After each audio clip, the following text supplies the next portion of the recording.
All right, so we talked about the origins of the Renaissance almost from a technological standpoint in Florence in the early 1400s, and both a rediscovery of the ancient Roman orders and proportions and detailing, as well as the technology to build buildings the way the Romans had in many ways. So the discussion moving forward is, okay, now how do they really apply this from an architectural standpoint? What are the buildings going to be like? Because this is more of a revival. It's not a complete recreation of Roman architecture. We're not going to see actual temples built the way the Romans had, but the scales and proportions and details are going to be used in a way that is, in their mind, authentic, but of course, for modern buildings, which in the 14 and 1500s would have been modern buildings. And when I talk about Renaissance, I think I covered this a little bit on Tuesday, but it translates as rebirth. It is a rebirth of classical art and literature. We're really starting to see people emerge out of this medieval era. The works of classical Greek and Roman writers and philosophers are being rediscovered and redistributed. A huge thing that launches the Renaissance is the printing press by Gutenberg in 1450. Before 1450, any kind of book, anything written had to be handwritten, hand transcribed over and over again. And with the printing press, you can print hundreds, thousands of the same thing over and over again. Makes it a lot easier, and it helps to disseminate information that people are learning off to the masses, both new books, but also these classical texts. And that is a boost both to culture and to arts and knowledge, but also to architecture, as I'll be pointing out shortly. We also see wealth in the Italian states and these different republics and the papal states and so forth, that from trading and commerce and so forth, that allow, and a certain political stability that allows architecture and arts to flourish. We see growing trade, and we see financial stabilization and wealth that comes from that. It takes wealth to build buildings, whether that be by the church or by private patrons.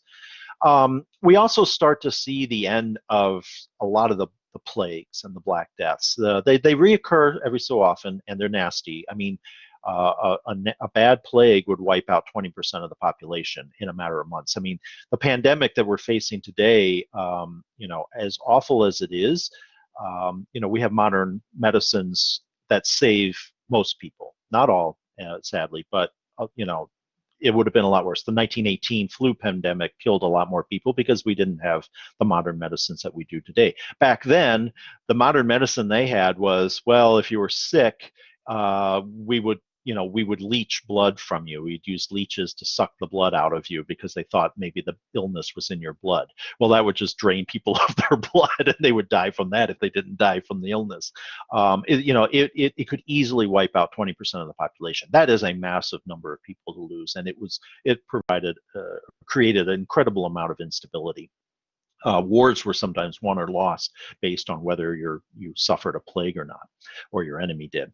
So all of these things really come together. There were wars that finally began to end. 100 Years' War between England and France that ended in the mid 1400s. That also provides stability to also build architecture.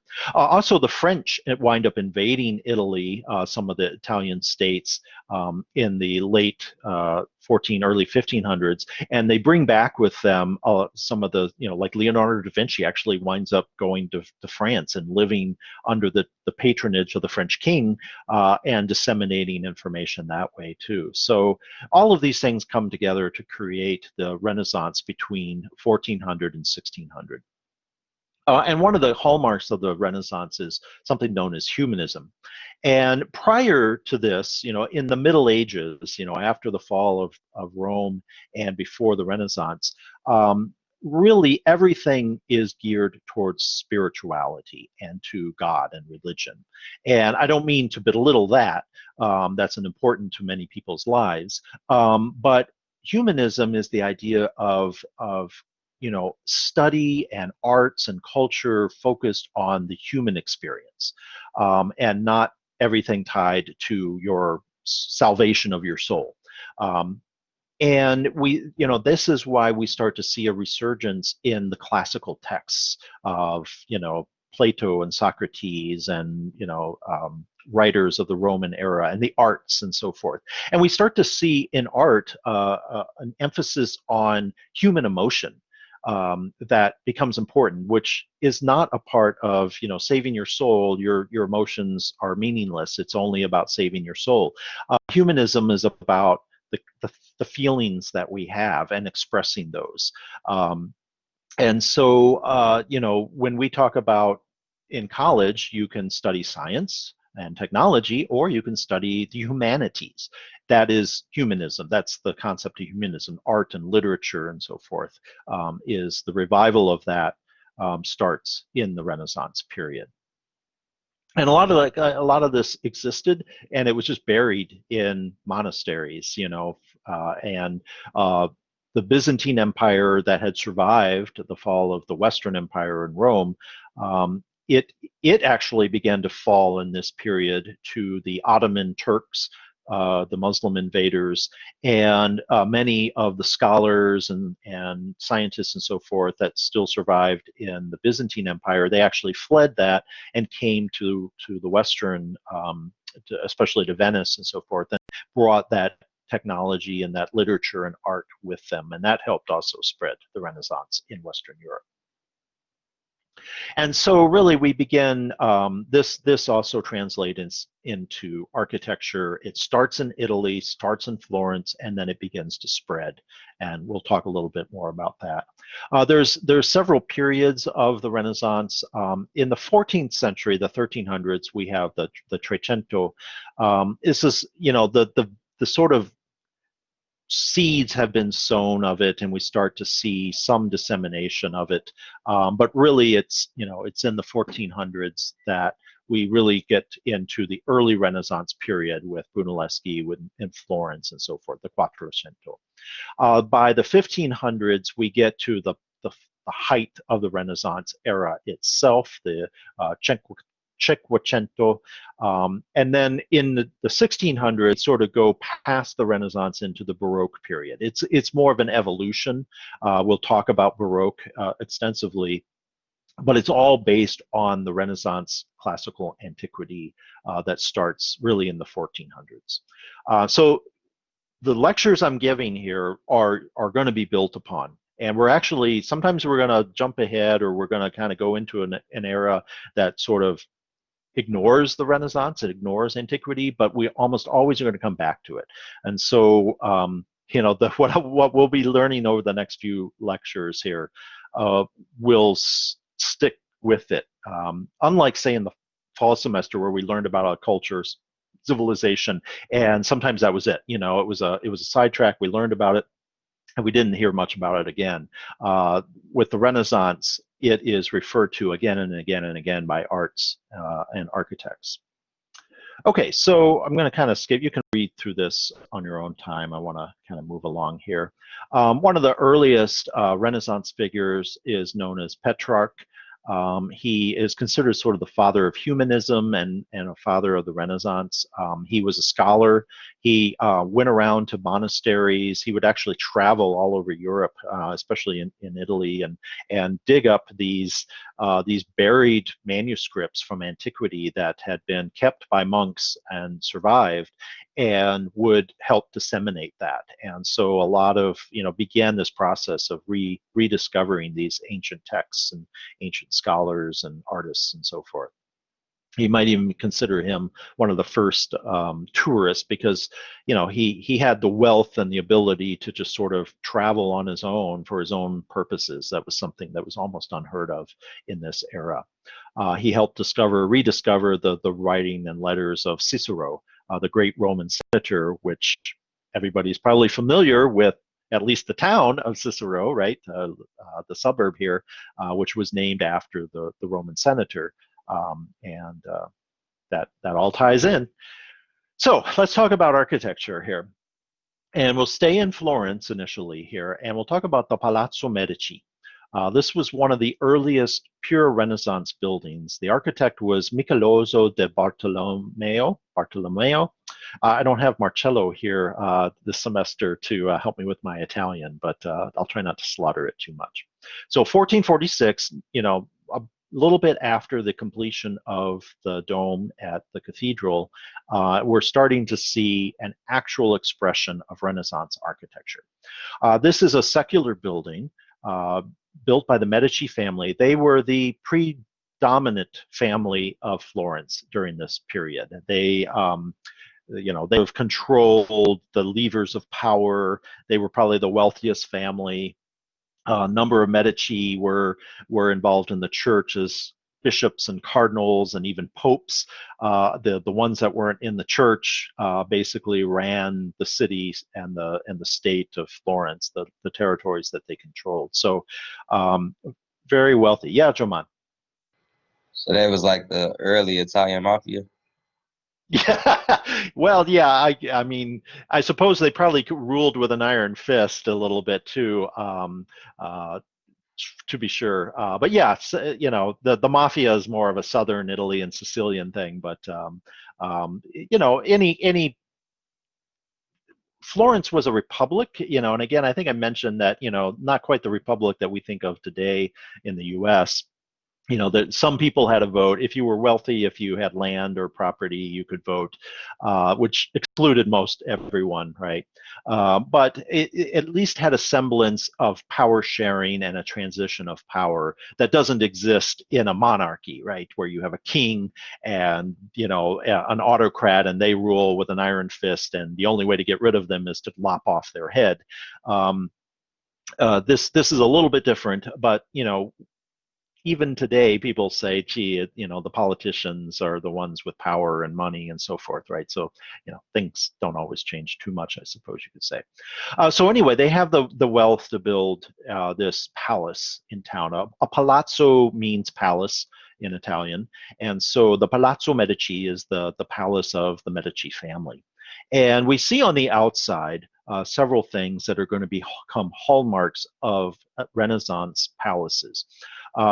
We see a tripartite design, similar to what we saw at the Colosseum, right? The Colosseum of ancient Rome was built in really 4 levels in that case. And there was a base with the Doric order, and then above that was the Ionic order, and then there was a layer with the Corinthian order, and at the very tippy top was actually a little bit of the Tuscan order. But here we see 3 distinctive divisions stacked on top of each other, and with a sort of belt course or pseudo cornice line at the top of each level, and then a massive cornice projecting at the very top. This is a very classical sort of entablature and cornice that you might see on a Roman or Greek temple, but it doesn't have the sort of temple columns, that we would expect to see on a Greek or Roman temple. It's a solid wall. The other thing to point out is notice how the ground floor is what we call rusticated stone. The stones are just roughly, cut. They're not shaped and polished and smoothed down. They're cut into rectangles so that they can be stacked easily, but the surface of them is kind of kept rough, almost like they get them out of the quarry. And then on the second level, we see that they're smoothed off, but the joints are really delineated so that they look like big, large blocks that you can easily see. And then on the third level, everything is smooth and polished, and the mortar joints are kept nice and flush. And so it looks like almost like a smooth wall. You can hardly see the difference in the joints and blocks. And so this progression from really rough to a little bit to almost smooth is another hallmark that we will often see in the Renaissance. Not something that was done a lot in classical antiquity. This becomes a sort of trademark of Renaissance architecture itself. And then the other thing I want to point out or the openings, notice that they are pure Roman arches down here at the bottom. Some of them have been filled in. I'll talk about that momentarily. But on the upper floors, we see an overall Roman arch, and then the windows within that have smaller Roman arches within that, and then some classical columns within those.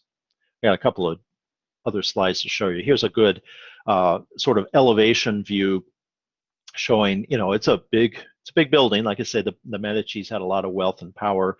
Here we see this one and this opening here are the sort of doorways. These all used to be open when it was first built, and then later Michelangelo filled them in, probably because they were afraid of, the mob invading their palace and deposing them. So they filled them in with windows and bars and so forth, and even more classical detailing with the pediment over the window. Here's a floor plan. So the facade we just saw is down here on the bottom, and that sort of doorway towards the left is the main entranceway.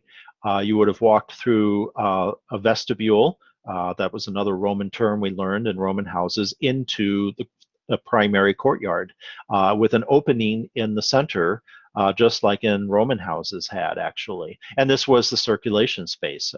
You would walk between rooms in this loggia around the courtyard, and in a temperate Italian climate, that's pretty doable. You can be outside a little bit. You just have this covering over top of you. And then beyond that was a more open courtyard of almost a garden-like element. And beyond that, were some of the servants' quarters and kitchens and so forth. So it's laid out very similar to the way an ancient Roman house would have been laid out as well. And this is a view of that main courtyard. So you can see, just like at the Foundling Hospital, this sort of Roman arched colonnade or loggia. We see the Corinthian order on the columns, very nicely done. We see some entablatures, and then like we saw on the upper floors on the exterior, we see these rounded Roman arches, openings for the smaller rounded arched windows within that.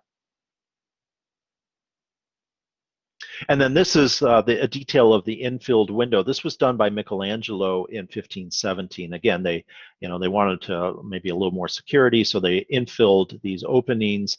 And Michelangelo puts on these pedimented windows, which is another hallmark of Renaissance architecture that we didn't see in the facade of this building.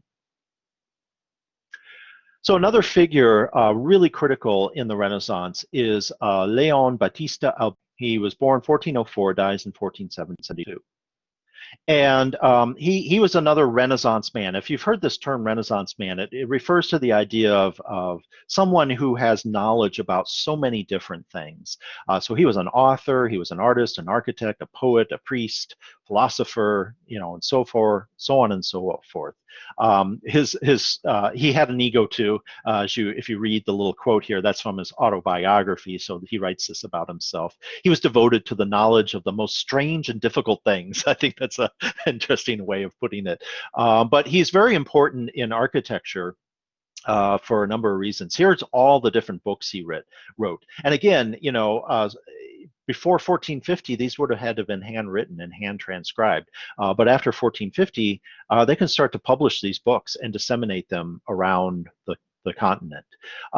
We talked about the pictura, or on painting. This was taking the knowledge that Brunelleschi had discovered about perspective and putting it in a book that could be disseminated so that that knowledge could be shared with other people. But the most important one for us is number 9 here. On Building is the English translation from 1452. This is a treatise on architecture and on construction. And, we think nothing of going to the library or going on the internet to do Google Books or something, right? And having a book about architecture. They didn't really exist prior to Alberti. The only one that survived from antiquity was Vitruvius, De Architectura, from 15 BCE, 1400 years prior. That's how long it took to get another book about architecture. This was written in Latin and Greek. by Vitruvius, and Alberti basically sort of creates a new modern version of Vitruvius. He uses the same 10 chapters that Vitruvius had done and sort of follows the system that Vitruvius had done, but he updates it for modern knowledge and construction technologies and so forth. But this becomes a very important book. Here's the 10 chapters that Vitruvius had written in De Architectura, and when this book is rediscovered and he gets a hold of it, he says, "Hey, we need to do this for our time and disseminate that so that others can learn about this." And so here is Alberti's book, his version with 10 chapters. Chapter 10 even is about restoration, which I think is fantastic as a preservation architect. But you can see he talks about materials, he talks about construction, he talks about urban planning, he talks about building houses, he talks about sacred buildings or religious buildings, public buildings, private buildings. And so this book gets published widely, and so scholars throughout and architects throughout Europe can begin to read this. They may not be able to afford to buy one themselves, but a wealthy patron might have this in their library and give them access so that they can learn it and study it. But he's also an architect, and I want to give you a couple of examples of important buildings that he did. The first being Palazzo Lucia. This is also in Florence from 1446, finished in 51. So just after the Palazzo Medici. So we'll see some similarities to the Medici Palace, but with a few key differences. So the first thing, hopefully you notice, is this is also in 3 layers, right? There's a base, there's the sort of second floor or premier etage, and then there's a top floor. This has the heavy belt courses defining between each layer, and a heavy projecting cornice at the top. We also see the same Roman arched openings for the windows, almost the same design there, but a couple of key differences.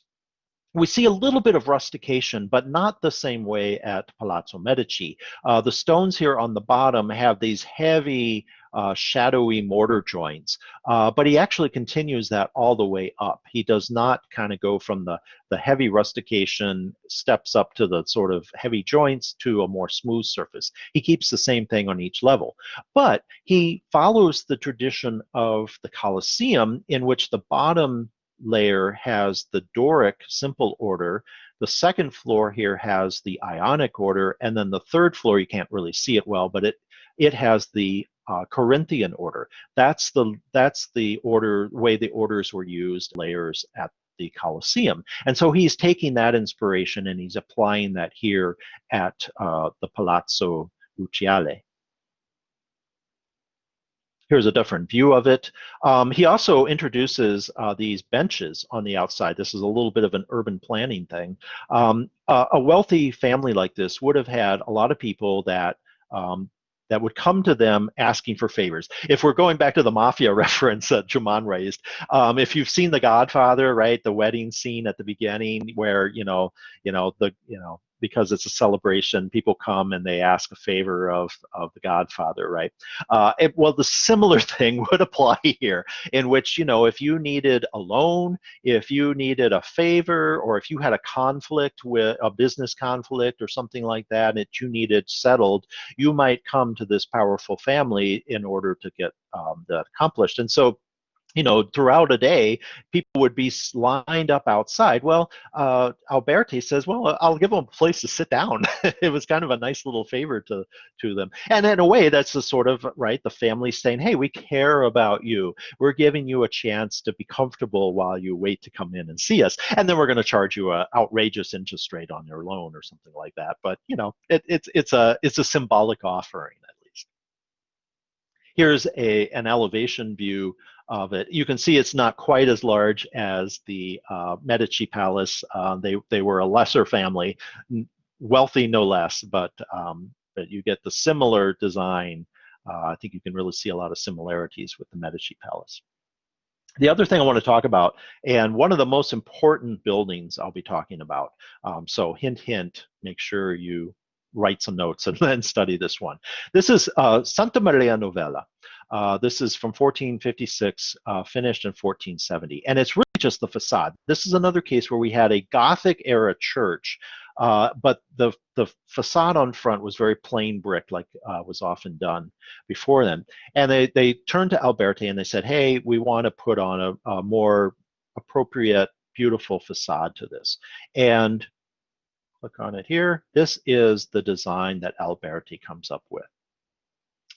We can actually see remnants of the Gothic church here on this wall, garden wall off to the right. We can see the sort of pointed arches. We even see at the very base of the facade are some pointed arches, similar to what we would see in Gothic, Italian Gothic architecture. But the facade primarily is Renaissance, all designed by Alberti.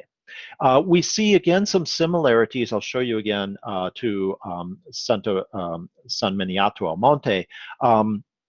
But here we get a full Renaissance expression of it. We see classical pilasters. We see rounded Roman arches, a major one here, almost vault-like at the entranceway, and then sort of inscribed in the colored marble here, almost like an arcade here.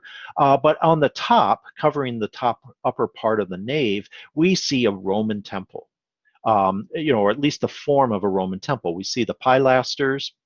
We have a full entablature, and right on top of the entablature is the pediment of the roof line itself. There is a rose window here, but the thing that I really is a new innovation to Alberti and to the Renaissance is this detail here. How do you transition between the wide lower part of the nave and aisles to the taller upper part of the nave clerestory? And he comes up with this novel idea that we can see better with this detail of these scrolls. This is the first time we see scroll work on a building. This was not used in antiquity. This is a Renaissance innovation. And this is a good time to point out that the Renaissance just isn't a point-for-point revival of classical architecture. It is taking the inspiration and the technologies and the details of classical architecture, but it also begins to innovate. And these scrolls are a major innovation here. And we first see these here at Santa Maria Novella. So you can expect to be asked about this later. So here is San Miniato al Monte again. And we can see a lot of similarities, right? We have the arcade, we have this pseudo temple on top. But remember, see how it's split right here? We have a little entablature, but then there's this arcade on top, and it's just sort of like the triangle is setting partially on top here. And we just have a simple sloped roof over top of the side aisles. But if we compare San Miniato with Santa Maria Novella, we see a more refinement that is really a reflection of the Renaissance. We don't have this full-on arcade. We see a little bit of it, but we see the entrance more expressed with this vaulted entryway here. But the temple on top is more of a true classical temple on the very tippy top. And this was something that, right, early Christian architects had really avoided, because they did not want to associate themselves with pagan architecture early on. But now, paganism is long gone. Everybody's, at this point in time, everybody in Italy is Catholic. And so there's no concern by the church that their church looks like a Roman temple or a pagan temple. And so now the Renaissance architects are free to create a Roman temple on top of their church facade. And then here again, we can see the difference between the more graceful flowing curves of the scroll work and the very just sort of, sharp, hard line there at San Miniato over the aisles. Okay, I think that's a good place to stop for the day.